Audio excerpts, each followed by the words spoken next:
Alright, so nabanggit na ho ninyo yung sa SALN, no? Nakita ho natin doon, kinumpirma naman ho na wala ho yung cash, no? Cash in bank, cash ho. Ang sinasabi naman ho ng kanyang kampo, nasa others daw ho. Ano ho ang reaction nyo ho dito?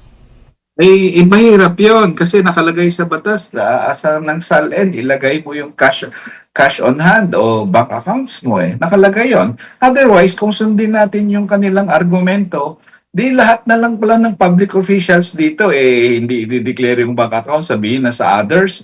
Tapos wag na bisto sila, tsaka na lang nila sabihin, nga, hindi ko nabanggit, kaya na others ko nilagay.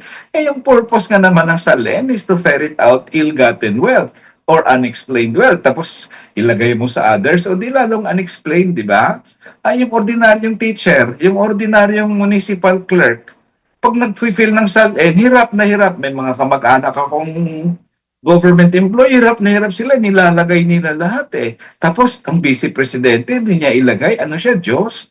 Yun naman ang problema dito sa kanila, parang applicable ang batas sa ibang tao, hindi sa amin. So ngayon, ang sagot nila dyan, double entry naman daw yun, kasi tinotal ang inflow at outflow. Ako, sige na. Actually, fatal admission yan on their part. The fact na ang depensa nila is double entry, inamin nila na may bank account na undeclared sa SALN. Fatal admission yun para sa akin. It doesn't matter whether billions yun or millions or thousands. The fact is, hindi mo dineklara ang bank account na yan sa SALN mo. So, at sa akin, in fact, magbubumerang sa kanila yung depensa nila na double entry yan because they admit that there are bank accounts which were undeclared sa SALN niya. So, na-mention nyo na rin ho yung sa 6 billion transaction, no? Ito naman, sir, yung BIR ho nandoon ho, no? Pero ayaw nilang pabuksan yung mga tax returns nung mag-asawang Duterte. So, anong reaction nyo? Sa tingin nyo ba tama ho yung hindi nila pagbukas ho nitong mga tax returns ho na ito? Palagay naman sa batas yung ombudsman halimbawa, sa SALN nga nag-waive ka, di ba? Sa SALN nag-waive ka na kilatisin yung assets mo. May ano dyan, may oath dyan sa SALN na I give the ombudsman the power and related agencies the power to do this. So hindi ko nakita kung bakit hindi binubuksan ng BIR. In fact, kami sa bayan muna, Dani, matagal na naming sinasabi yun. Dapat ang SALN publicly announced yun. Dapat kami nilalagay namin sa website sa internet yung aming SALN kasi sa mga public officials, that's the price you have to pay for being a public official, for running for office. Isabihin mo ngayon, kung maliit yung iyong assets, o di, wag mo naman ikahiya, di ba? Ba't ka mahiya? Mahirap ka lang eh. Kung malaki naman yung assets mo, ba't mo naman na rin ikahiya? Kung sa tamang paraan mo ba naman na-earn yung hundreds of millions mo eh. So, hindi ko nakita yung sagot dati sa amin, nang dinidebate namin yan sa house, baka daw makidnap. Ay, nako. Sabi ko, ang kidnapper, hindi na tumitingin ng SALN. Ang kidnapper, i-case ka niya, tingnan niya kung saan ka pumupunta, mga bahay mong malalaki, mga kotse mong magagara, yun. May kidnapper bang tumitingin sa SALN? Diyos ko naman. Kung tingin ng kidnapper, mayaman ka, o di kidnapin ka, huwag mong gamiting dahilan ng kidnapper para hindi mo sabihin yung SALN mo publicly. Palusot lang yon. Kaya ako, really, transparency should be the main principle when it comes to the assets of public officials.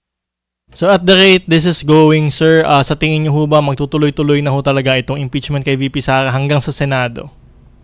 Sa akin, yung impeachment sa House, tingin ko ma-impeach si Vice President Vice President Duterte sa House.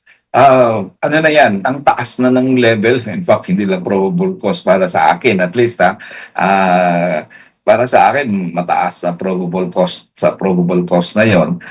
Therefore, kung ma-impeach siya sa House, magkakaroon na ng trial sa Senate whether or not, of course, to acquit or to convict in the impeachment trial. So tingin ko matutuloy yon, and I would like to think na ang mga senador will decide on the basis of the merits of the case. Hindi ako naniniwala na matagal na yan. I've been counsel to several impeachment complaints. Siguro parang 8 impeachment complaint ang counsel ako eh.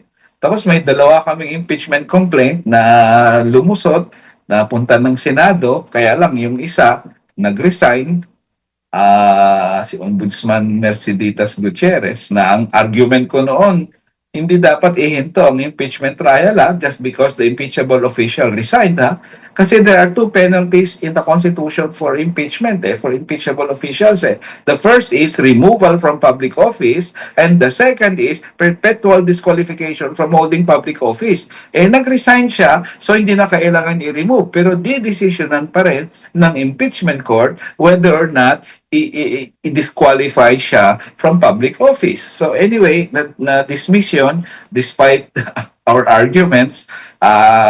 And secondly, yung kay Chief Justice Corona, naging public prosecutor din ako doon. So in any case, para sa akin, ano na yon?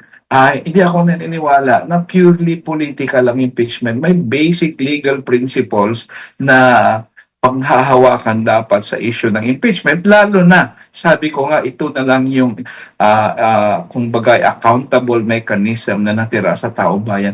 Bigyan naman natin ng oportunidad ang taong bayan na maghanap kung saan ginastos yung pera nila. Yun lang naman ang hinahanap dito So, tapos ikakat mo pa yan by so many reasons na hindi pwedeng matuloy yan. That's really a disgrace, and para sa akin, dapat irespeto ng congressman at mga senador ang ang accountability mechanism ng impeachment at maungkat man lang, mapaliwanag sa taong bayan saan winaldas ang kanilang pera.